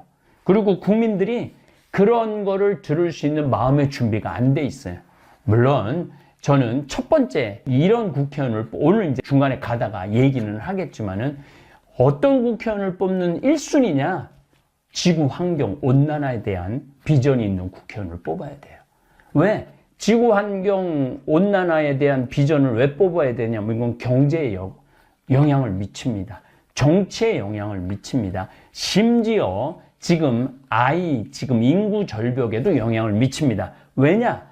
제가 20년 전에도 우리나라 국민의 200만 명이 불임이었어요. 애를 갖고 싶어도 애가 생기지 않는 경우가 너무 많아요. 이 인구 절벽이라는 이유가 단순히 애를 낳기 싫어서 애한테 교육적인 부담, 육아 이런 게 힘들어서 애를 안 낳는 경우도 있죠. 그러나 더 큰 근본적인 거는 애를 갖고 싶어도 애가 생기지 않는 경우가 너무 많아요. 이거는 먹을거리하고 연관성이 굉장히 많습니다. 초등학교, 중고등학교 때 인스턴트 음식 많이 먹고 랩에 쌓인 음식, 그 다음에 플라스틱에 쌓인 음식을 많이 먹으면은 아이들의 자궁에 문제가 생겨요. 남자아이들은 정자에 문제가 생기고, 자궁이 건강하지 못하면 난자도 건강하지 않고, 남자아이들은 보통 정자가 한 5억 마리 정도 건강하게 있어야 되는데 지금 3천만 마리 이하로 떨어져 버렸어요. 그러니까 이것도 사실은 환경 문제 때문이에요. 그러니까 이 환경의 비전을 갖고 있는 사람을 뽑아야만 우리나라 대한민국이 미래가 있는 거예요. 그런데 그런 거에 대한 욕하고 비난하고 헐뜯고 그야말로 막말로 대파, 그 다음에 10만 원 카드 쓴 거 이런 거 물론 조국 그분도 딸 하나 대학 불법으로 한 거 이게 사실은 큰 덩어리로 본다면은 이게 국가 국민을 미래를 좌지우지하는 그런 사람을 뽑을 기준은 아니라는 거죠. 그 기준점은 지금 지구온난화, 이상기후 여기에 파급되는 문제 많아요. 경제, 정치, 그 다음에 인구절벽. 더 기가 막힌 건 요즘 사과값, 백값 뛰죠? 이것도 다 뭐 때문에? 지구온난화 때문에 그래요. 이것 때문에. 그리고 앞으로는 지금은 과일이 정말 폭등을 하겠지만 앞으로는 밀, 콩, 쌀, 감자, 옥수수 이게 폭등을 하게 되면 여러분들 하다못해 식용유값까지 다 폭등을 하는 거예요. 이게 다 어디에서부터 발생되느냐? 지구온난화, 이상기후서부터 지금 어제 그러니까 4월 8일이죠. 남극의 기후가 38.5도가 올랐다고 그래. 남극이 38.5도. 이거는 이제 우리는 지구 멸망이 아니고 인류 멸망. 이거 지구 멸망하고 인류, 지금 이에 관련된 제가 표현을 쓰지만은 지구 멸망하고 인류 멸망하고는 너무너무 다른 거예요. 지구는 멸망하지 않아요. 인류가 멸망하는 거죠. 인간이 여기서 지구에서 사라지는 거지 지구는 그대로 있을 거예요. 지구는 또 다른 체인지를 하겠죠. 바꾸겠죠. 뭐 개미하고 하든지 벌하고 하든지 무슨 야생 동물하고 하든지 이 지구는 또 다른 모양으로 바뀌어 가겠죠. 그러나 인류는 멸망의 목전에 와 있어요. 그러니까 이 국회의원들이 지금 22대 국회의원들이 가장 중요한 시기에 국회의원이 되는 거죠. 왜? 2020 오늘 4년인데 4년, 5년, 6년, 7년까지 하거든요. 2030년이면 끝난다는 거예요. 그러니까 가장 중요한 시기에 내가 국회의원을 뽑는 기준점이 뭐가 돼야 되느냐? 이 지구온난화. 사실은 이건 제 얘기가 아니고 유럽의 국회의원들은 공약의 50%가 지구온난화 이상 기후예요.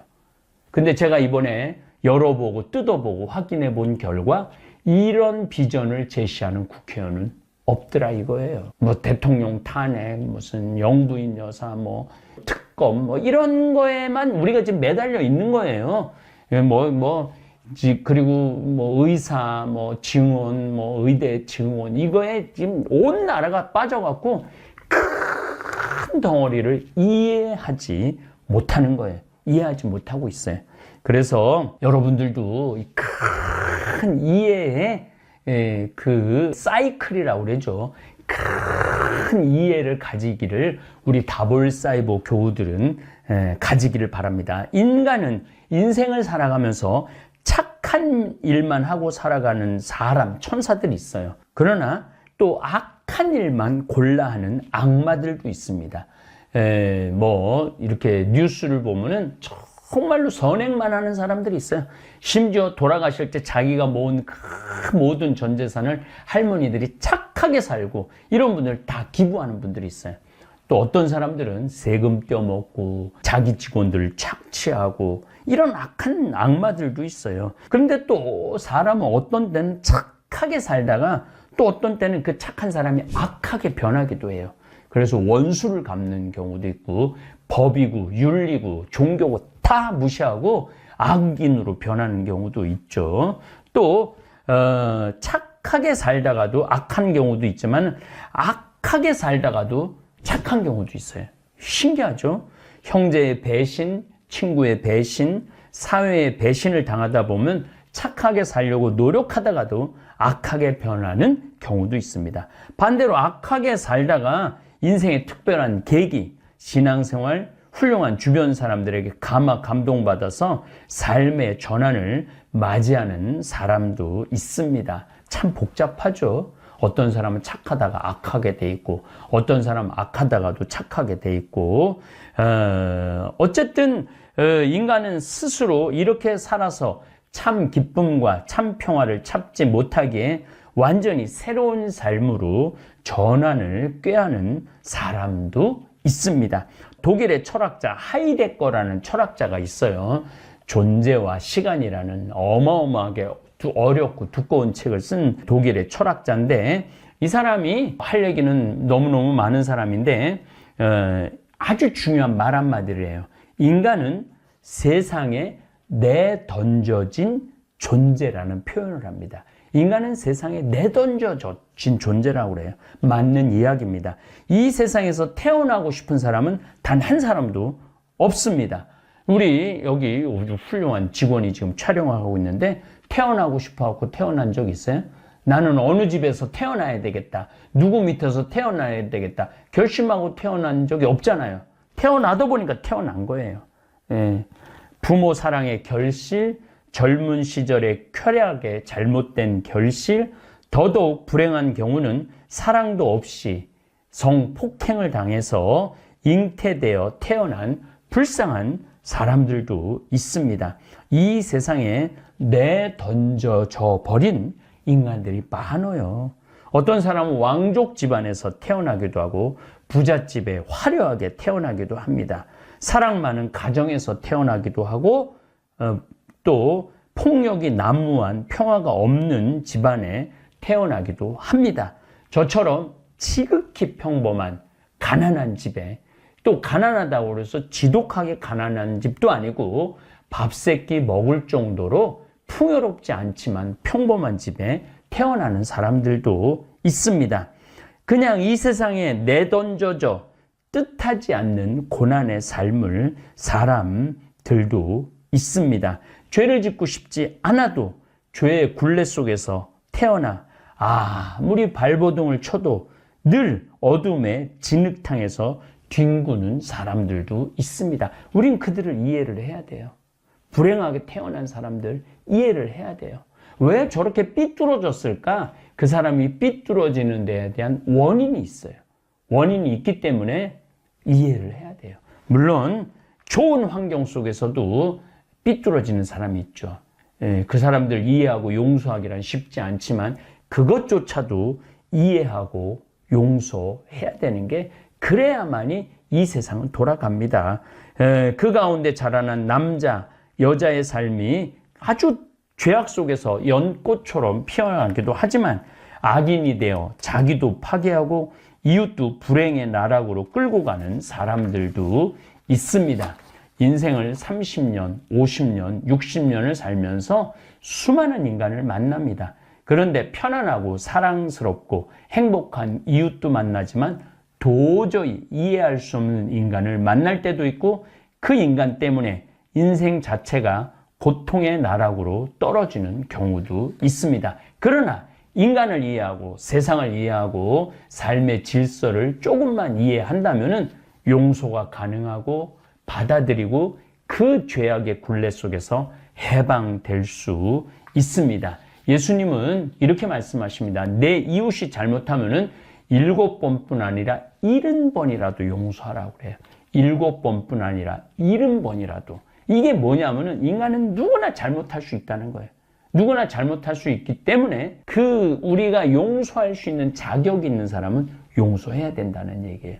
다음 시간에는 이 예수님이 7번뿐 아니라 70번이라도 용서하라라는 이 기가 막힌 가르침에 대한 설명을 드리도록 하겠습니다. 감사합니다. 황창현 신부님의 말씀입니다. 당신은 유정란인가요? 무정란인가요? 달걀에는 유정란과 무정란이 있습니다. 똑같은 달걀인데도 어떤 달걀은 병아리를 낳지만 어떤 달걀은 생명력이 없습니다. 사람도 마찬가지입니다. 똑같이 인생을 사는데 매일 불평불만이나 늘어놓으며 죽겠다고 말하는 사람이 있는가 하면 행복하고 감사해서 사는 게 즐겁다고 말하는 사람이 있습니다. 유정란과 무정란은 구별이 어렵지만 제게는 한눈에 알아보는 방법이 있습니다. 첫째, 웃느냐 웃지 않느냐를 보면 됩니다. 친구들끼리 모여 함께 즐겁게 웃고 수다 떠는 가운데서도 언제나 딱 한 사람만 인상을 쓰고 있다면 이 사람은 무정란의 인생을 살아갈 확률이 높습니다. 이런 사람은 밥을 먹어도 누구와 대화를 나눠도 도대체 즐겁지가 않습니다. 상대방을 무시해서 웃지 않는 게 아닙니다. 머릿속이 온통 근심, 걱정으로 가득해서 웃음을 잃어버린 것입니다. 근심이 쌓이면 웃을 수가 없습니다. 사람들이 걱정하는 일 중에 96%는 일어나지도 않을 뿐더러 자기 힘으로 도저히 해결할 수도 없는 것이랍니다. 컴퓨터 게임에 미친 아들에게 일도 안 하고 밤낮 게임만 하니 이렇게 살 바에 차라리 너 죽고 나 죽자 하고 말한다 해서 게임에 빠져있는 자식이 그날부터 당장 게임을 그만두고 일자리를 찾아 나서지 않습니다. 사실 게임 중독은 하루아침에 걸리는 게 아닙니다. 부모가 공부만 외치며 삶의 기쁨이나 흥미를 빼앗아 버렸기 때문에 그나마 컴퓨터 게임에 마음을 붙이는 겁니다. 엄마도 웃음을 잃어버리고 자식도 사는 게 기쁘지 않으니 이런 집은 무정란 집입니다. 엄마부터 기쁘게 살면서 매일 반짝반짝 웃는다면 집안 분위기는 확 달라질 것입니다. 웃음은 기적을 일으키는 묘약입니다.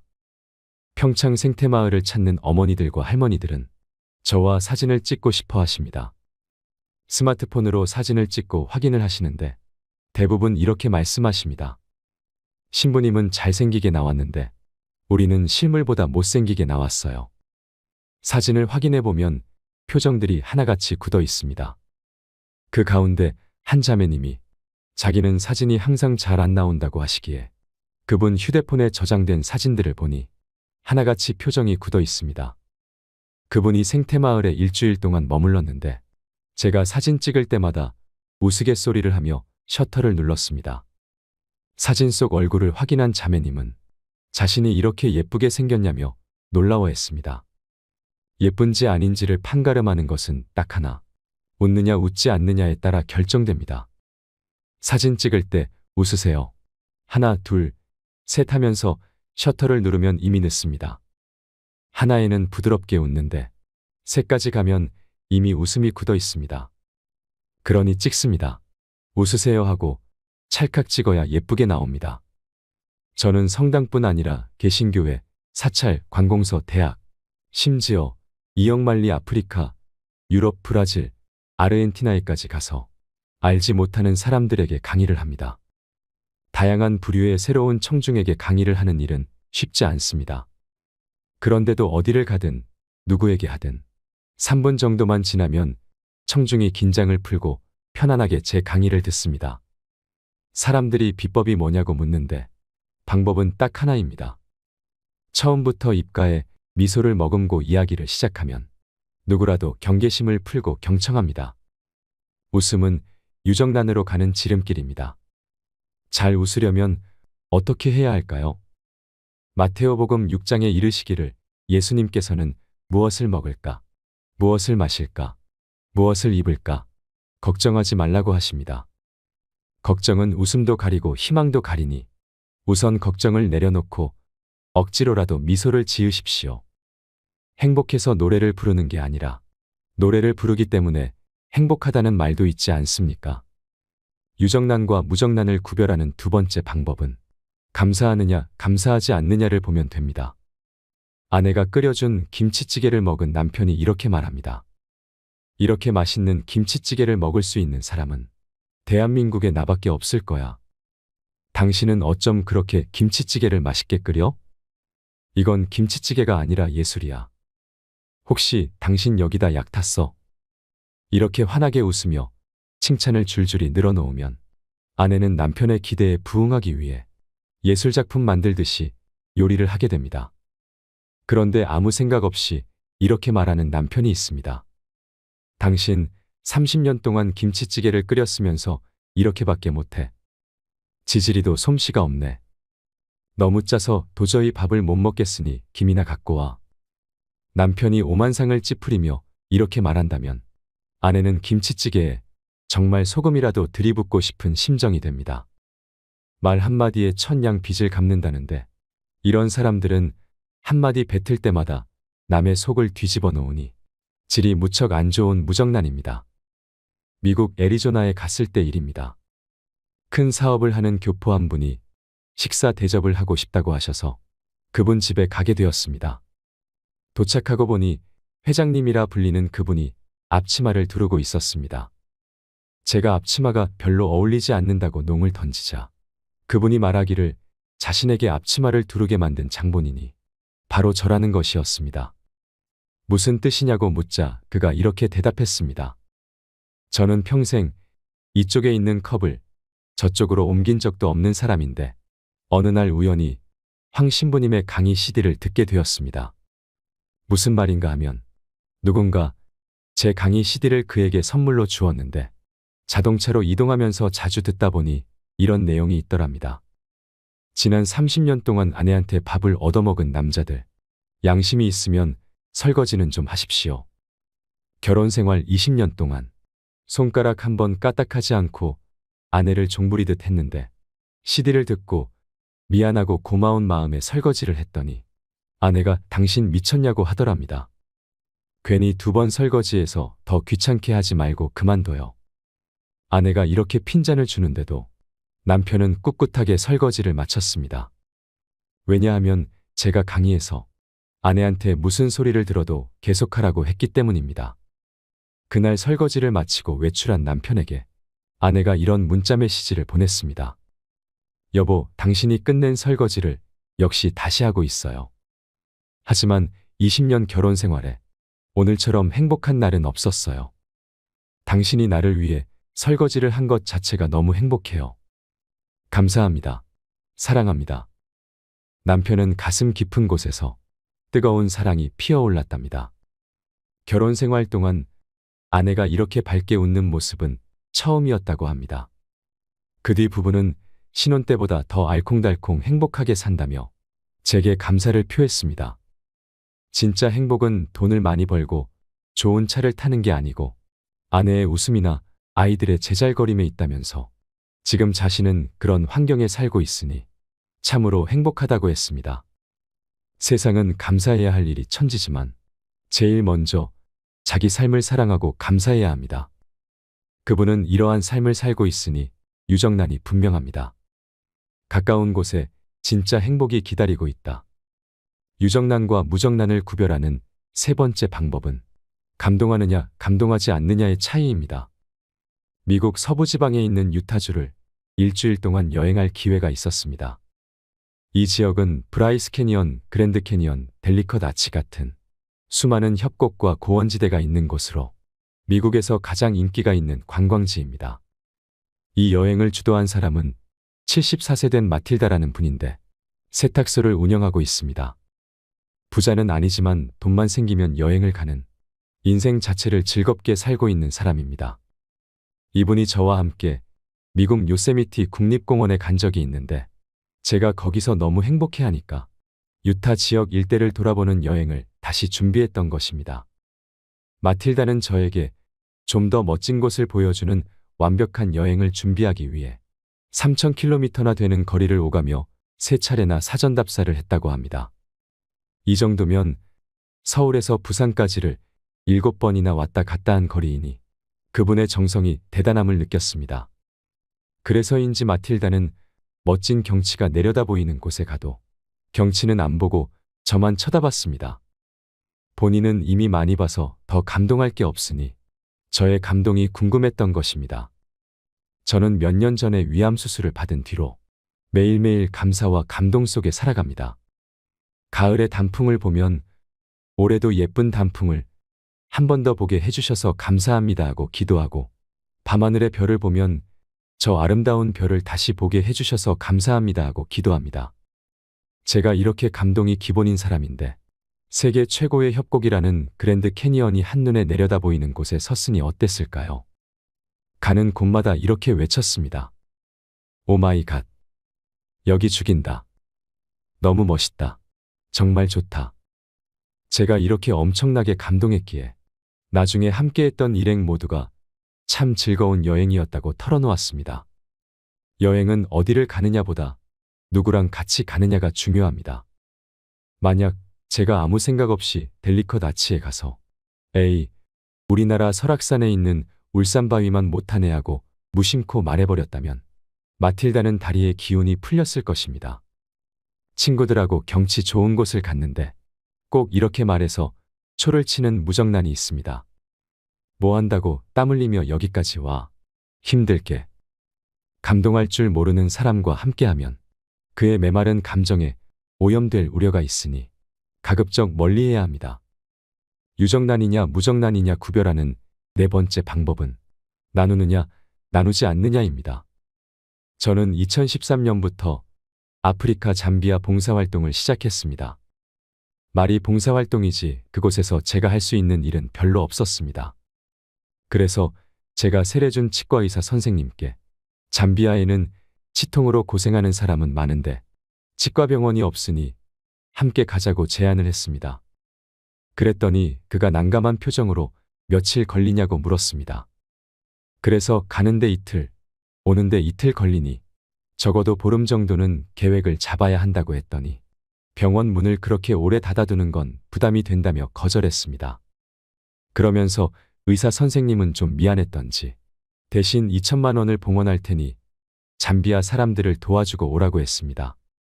그 말을 듣고 제가 치과의사 선생님의 눈을 똑바로 쳐다보며 말했습니다. 선생님은 돈도 봉헌하고 나랑 같이 잠비아도 가야 돼.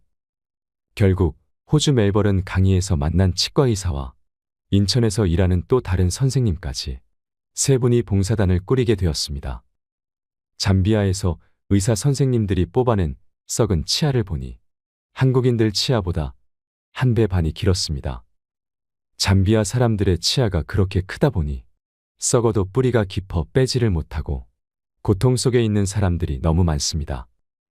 한국 치과 의사가 썩은 치아를 빼주고 치료도 그냥 해준다는 소문이 나자 10시간 거리에 있는 사람들이 트럭을 타고 밤새 달려와 진료소 앞에 줄을 지어 기다렸습니다. 2015년 7월 22일 잠비아 대통령을 만나기 위해 봉사단이 활동하는 무프리나라는 곳에서 수도 루사카까지 10시간 동안 승합차를 탄 적이 있습니다. 창문 사이로 들어오는 바람이 얼마나 차가운지 이마를 정확하게 절반으로 가를 듯한 통증을 느꼈는데 그분들은 덮개도 없는 트럭을 타고 10시간을 달려온 것입니다. 그들의 절실함의 마음이 너무 아프고 정말 사명을 다해 도움을 줘야겠다는 생각이 절실해졌습니다. 사람들은 제가 아프리카 중부에 있는 잠비아에 간다니까 너무 덥지 않느냐며 걱정을 합니다. 잠비아는 7월이 겨울입니다. 낮은 좀 덥지만 밤에는 완전한 겨울 날씨입니다. 아침 저녁으로 밖에 나가보면 털옷에 점퍼를 입은 사람도 많습니다. 소문을 듣고 환자들이 너무 많이 찾아왔습니다. 함께 간 세 분의 의사 선생님들은 컵라면으로 허기를 때우며 식사 시간에도 밀려오는 환자를 치료했습니다. 저녁에 파김치가 된 선생님들이 대화를 나누는데 돈만 봉헌하겠다던 선생님이 활짝 웃으며 말했습니다. 저는 의사로 20년을 살았지만 지금처럼 기뻤던 적이 별로 없었어요. 돈은 많이 벌었는지 모르지만 항상 환자하고 신경전을 벌여야 하는 게 너무 힘들었어요. 그러다 보니 일에 너무 지쳐서 사는 재미도 없었는데 여기 와서 아픈 사람을 도와주니 힘들게 공부해서 치과의사 된 보람을 느끼네요. 사람은 자기 재능을 나눌 때 빛이 납니다. 잠비아에 있는 농장으로 봉사활동을 간 대학생들도 그랬습니다. 한 달 동안 10만 평이나 되는 농토를 가꿔주고 닭장을 지어주는 일을 하면서 난생 처음 진짜 보람이 무엇인지 알았다고 말했습니다. 봉사활동을 다녀온 뒤에 자녀들의 삶이 바뀌었다며 부모님들이 감사의 인사를 전하기도 했습니다. 책상에 앉아 대기업에 들어가기 위해 공부하는 것보다 아프리카에 가서 맨흙바닥에서 살아가는 원주민들의 삶을 들여다보면 세상을 바라보는 눈이 달라집니다. 삶을 대하는 자세도 달라지고 과연 어떻게 사는 것이 보람된 삶인지 깊이 생각하게 됩니다. 봉사활동을 하는 대학생들에게 밥을 해주기 위해 따라간 60대 아주머니들은 한 달 동안 봉사하고 돌아와서 인생에서 가장 찬란한 순간이었다며 감사하다는 말을 거듭했습니다. 이분들 역시 유정난이 분명합니다. 2016년에는 놀랍게도 잠비아 봉사단의 줄임말인 잠봉 단원이 80명으로 늘었습니다. 기쁨은 나눌수록 커진다는 사실을 깨달은 이들은 자신의 재능을 어려운 이웃을 위해 나눌 때 진짜 행복을 맛보는 유정난이 된다는 사실을 깨달은 사람들입니다. 당신은 유정난입니까? 무정난입니까? 만약 조금이라도 무정난이라는 생각이 든다면 살아가는 방법을 당장 바꿔볼 생각을 하십시오. 엄청난 변화를 말하는 게 아닙니다. 웃음, 감사, 감동, 나눔이라는 유정난의 4대 조건만을 찾아내면 됩니다. 일상 속에서 이미 웃고 감사하고 감동하고 나누는 삶을 살아가고 있다면 당신은 행복의 조건을 모두 가지고 있는 축복받은 사람입니다. 황창현 신부님의 글이 어떠셨나요? 황창현 신부님 덕분에 오늘도 행복한 하루입니다. 이상으로 책틀맨이었습니다. 지혜를 쌓는 당신의 오늘이 아름답습니다. 더 좋은 영상으로 찾아뵙겠습니다.